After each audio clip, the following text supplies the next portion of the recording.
নমস্কাৰ, আজি এই ভিডিঅ'টোত আমি জানিম যে আসাম পুলিচত যোনটো মেডিকেল হয় আমাৰ কি ধৰণে হয় বা কি চেক হয় ডিটেইলছত আমি জানিম। বহুতো ল'ৰা ছোৱালীয়ে মোৰ বন্ধু বান্ধৱীসকলে বহুত চিন্তা কৰি থাকে যে মেডিকেলত কি চেক কৰে বা আমাৰ এইটো প্ৰব্লেম থাকিলে কিজানি আমি ৰিজেক্ট হৈ যাম নি। চ' বিভিন্ন ধৰণৰ ডাউটছ থাকে। আমি দিওঁতেও আমাৰো ডাউটছ আছিলে বা বহুতো কেণ্ডিডেটছত থাকে এইবিলাক ডাউটছ। যিহেতু সৰু সুৰা কিছুমানৰ প্ৰব্লেমছ থাকে, চ' সেই প্ৰব্লেমছবোৰ কাৰণে মনত এটা ভাৱ আহি যায় যে কিজানি মই চব প্ৰিপেৰেশ্যন কৰাৰ পিছত চব হৈ যোৱাৰ পিছত কিজানি মই মেডিকেলত ৰিজেক্ট হৈ যাম নি। চ' এনেকুৱা এটা চিন্তা চাগে। চ' আজি এই ভিডিঅ'টোত সম্পূৰ্ণ মেডিকেলৰ বিষয়ে আমি জানিম। চ' মই তাৰ আগতে এটা কথা ক'ব বিচাৰিছোঁ যে যোনটো আসাম পুলিচৰ মেডিকেল হয় সেইটো এটা বহুত চিম্পল প্ৰচেছ হয় মেডিকেলৰ, য'ত নেকি আপোনাৰ যেনেকৈ ইণ্ডিয়ান আৰ্মি হৈ গ'ল বা SSC GDত হৈ গ'ল তেনেকুৱা ধৰণৰ কোনো ধৰণৰ মেডিকেল চেকআপ নহয় ইয়াত বেচিক্স ওপৰে যোনখিনি ফিজিকেল ষ্টেণ্ডাৰ্ড লাগে বা যোনখিনি আপোনালোকৰ বডিত যেনেকৈ এজন নৰ্মেল মানুহৰ যি ধৰণে বডিটো হ'ব লাগে ডিফেন্সৰ কাৰণে অকল সেইটো চোৱা যায়, য'ত নেকি আপোনালোকৰ বহুতখিনি টেষ্ট হয়। তাৰ বিষয়ে এই ভিডিঅ'টোত ডিছকাছ কৰিম। চ' সেইবাবে ভিডিঅ'টো আপোনালোকে সম্পূৰ্ণ চাই থাকিব আৰু ফেচবুকত যদি ফ'ল' কৰা নাই লিংকটো ডিছক্ৰিপশ্যনত আছে, সোনকালে গৈ ফ'ল' কৰি ল'ব। যিহেতু মই আগৰ ভিডিঅ'টোতো কৈছোঁ যে মই এটা বহুত সোনকালে গ্ৰুপ খুলিব গৈ আছোঁ, য'ত নেকি মই ইম্পৰ্টেণ্ট কুৱেশ্যন দিম তাত আৰু কোনোবাই যদি মোক পাৰ্চনেলি কথা পাতিব বিচাৰে তেন্তে ফেচবুকত গৈ পিনি ফ'ল' কৰি পিনি মেছেজ কৰিলে হৈ গ'ল, মই তেওঁলোকক নিশ্চয় ৰিপ্লাই দিম। চ' ব'লক দেৰি নকৰি ভিডিঅ'টো আজি আমি আৰম্ভ কৰোঁ। চ' এটাকৈ আমি লাহেকৈ চব ডিছকাছ কৰি যাম যে কি চেক হয়। প্ৰথমতে আপোনালোকৰ আমি চকুলৈ আহোঁ। বহুত কেণ্ডিডেটছৰ চকুত প্ৰব্লেম থাকে, যিহেতু তেওঁলোকে দূৰৰ দেখা নাপায়, কিছুমানে ওচৰৰ দেখা নাপায়। কি হয় মেডিকেলত চকুৰ আমি যিহেতু গম পাওঁ যে এখন চাৰ্ট থাকে, এইখন আপোনালোকে দেখিছে চাগে, মই ভিডিঅ'টোত দি দিম। এই চাৰ্টখনত আপোনালোকক এটা ডিষ্টেঞ্চত ৰাখি পানি কি হয় এটা চকু বন্ধ কৰি পানি প্ৰথমতে কিছুমান লেটাৰ্ছ পঢ়িবলৈ দিব, তাৰপিছত আকৌ ইটো চকু জপাই পানি ইটো চকুৱে আপোনালোকে পঢ়িব লাগিব। ত' কি হয় 2022 চনৰ কথা কৈছোঁ। মোৰ লগৰ এজনে চশমা পিন্ধে, তেওঁ মোতকৈ আগত আছিলে। চ' আমি একেলগে গৈছিলোঁ চকুৰ যিহেতু টেষ্টটো দিবলৈ, মেডিকেল টেষ্টটো। তাৰপিছত কি হৈছিলে, তো চশমাযোৰ পিন্ধি পানিয়ে তেওঁ পঢ়িব দিছিলে। 2022 চনৰ কথা কৈছোঁ। তেওঁ চশমা পিন্ধি পানি যোনে পঢ়িব পাৰে তেওঁলোকে 2022 চনত পঢ়ি পানি মেডিকেল যদি পঢ়িব পাৰিছে তেন্তে তেওঁলোকক পাছ বুলি দি দিয়া হৈছিলে। চশমা এলাউ কৰিছিলে 2022 চনত, ঠিক আছে। কিন্তু তাৰপিছত মোৰ লগৰটোৱে গৈ পানি ৰানিং পাছ কৰিব নোৱাৰিলে বা সেইকাৰণে হয়তো সি চিলেক্ট নহ'লগৈ। চ' কিন্তু 2022 চনত এটা বহুত ধুনীয়া অপৰচুনিটি দিছিলে। কিন্তু তাৰপিছত যেতিয়া 2023 চনত একেলগে গৈছিলোঁ, মই 2022 চনত যিহেতু চিলেক্ট নহ'লোঁ 1 নম্বৰ কাৰণে, তাৰপিছত 2022 চনত গৈছিলোঁ আমাৰ শিৱসাগৰলৈ। চ' সিও মোৰ লগত গৈছিলে। চ' সি তেতিয়া গৈছিলে, কিন্তু 2023 চনত যোনটো আমি ইণ্টাৰভিউ দিছিলোঁ সেই বাৰত কিন্তু চশমা পিন্ধি পানি তাক পঢ়িবলৈ দিয়া নাছিলে, এলাউ নকৰিলে। তাৰপিছত সি চশমা খুলি পানি যিহেতু পঢ়িব নোৱাৰিলে কাৰণে তাক মেডিকেলতে উলিয়াই দিয়া হ'ল। সি আগলৈ ৰানিং কৰিবলৈ যাবই নাপালে। কিন্তু এতিয়া লাহে কি হৈছে, চশমা নিদিয়া হৈছে, চশমা পিন্ধি পানি পঢ়িবলৈ নিদিয়া হৈছে। চ' আপোনাৰ যদি প্ৰব্লেম আছে তেন্তে আপোনাৰ কাৰণে এইটো দিগদাৰ হ'ব বুলি মই ভাবোঁ। চ' যদি আপোনালোকে চশমা খুলি পানি যদি পঢ়িব পাৰে তেন্তে ৱেল এণ্ড গুড, আপোনালোকে ধুনীয়াকৈ পাছ হৈ পানি ৰানিং কৰিবলৈ নিশ্চয় পাব, সেইটো আপুনি চিন্তাই নকৰিব।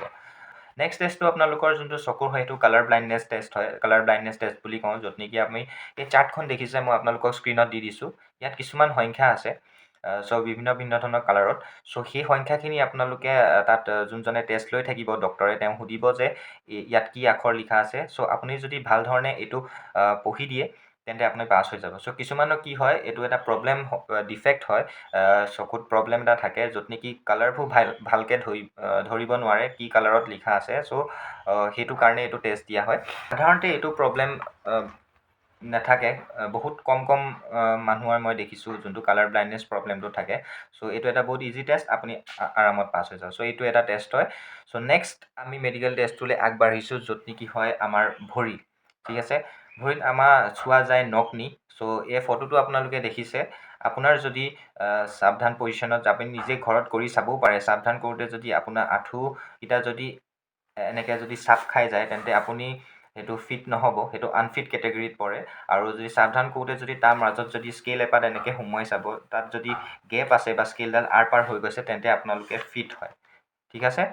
আৰু এটা ভৰিত সেইটো হৈছে ফ্লেট ফুট, ঠিক আছে। ফ্লেট ফুট ক'ত কওঁ, ভৰি তলুৱাখন যোনখন সেইখন যদি একেবাৰে যদি চেপেটা হয়, মাটিত যদি একেবাৰে চাপ খাই যদি লাগি যায় তেন্তে সেইটো ফ্লেট ফুট বুলি কওঁ, সেইটো আনফিট বুলি মনা হয়।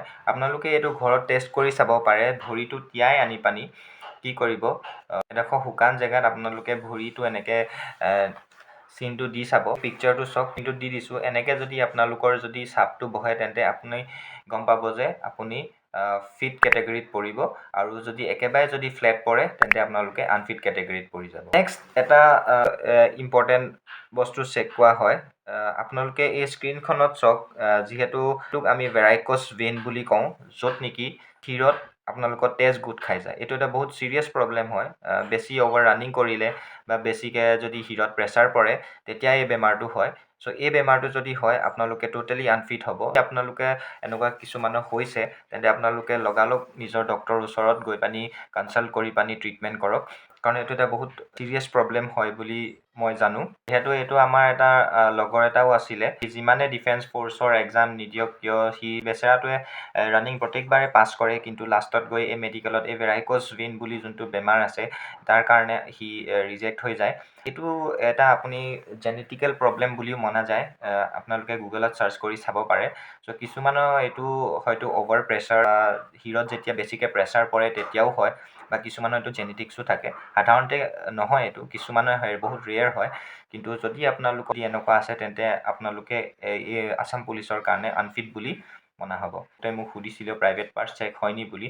চ' প্ৰাইভেট পাৰ্টছ কোনো ধৰণৰ আছাম পুলিচত চেক নহয়, ঠিক আছে। মোৰ নিজৰ এক্সপিৰিয়েঞ্চ ফালৰ পৰা কৈছোঁ, মই যিমানবাৰ দিছোঁ বা আগতেও মই মোৰ লগৰখিনিকো সুধিছোঁ, চ' তেওঁলোকেও কৈছে যে কোনো ধৰণৰ ইয়াত প্ৰাইভেট পাৰ্টছ নহয়, আমাৰো চেক নহয়, আমাৰো হোৱা নাছিলে, ঠিক আছে। কিন্তু আমাৰ বেঞ্চত দুজনমানে কৈ আছিলে যে তেওঁলোকৰ ডিষ্ট্ৰিক্টত প্ৰাইভেট পাৰ্টছ চেক হৈছিলে বুলি।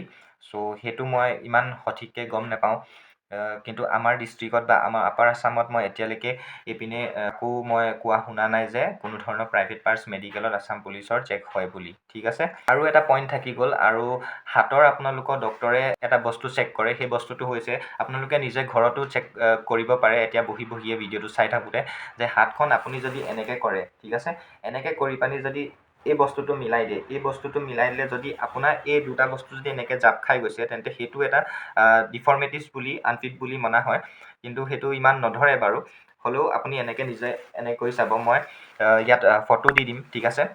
আপোনালোকে যদি হাত দুখন এনেকৈ জইন কৰি পানি যদি এনেকৈ মাজত যদি এনেকুৱা গেপ থাকে তেন্তে সেইটো ফিট বুলি মনা যায়। কিন্তু যদি আপুনি জইন কৰি দিয়াৰ পিছত যদি দুইটা এই পাৰ্টছ দুটা যদি আপোনালোকৰ এনেকৈ লাগ খাই যায় তেতিয়া সেইটো আনফিট বুলি মনা হয়, ঠিক আছে।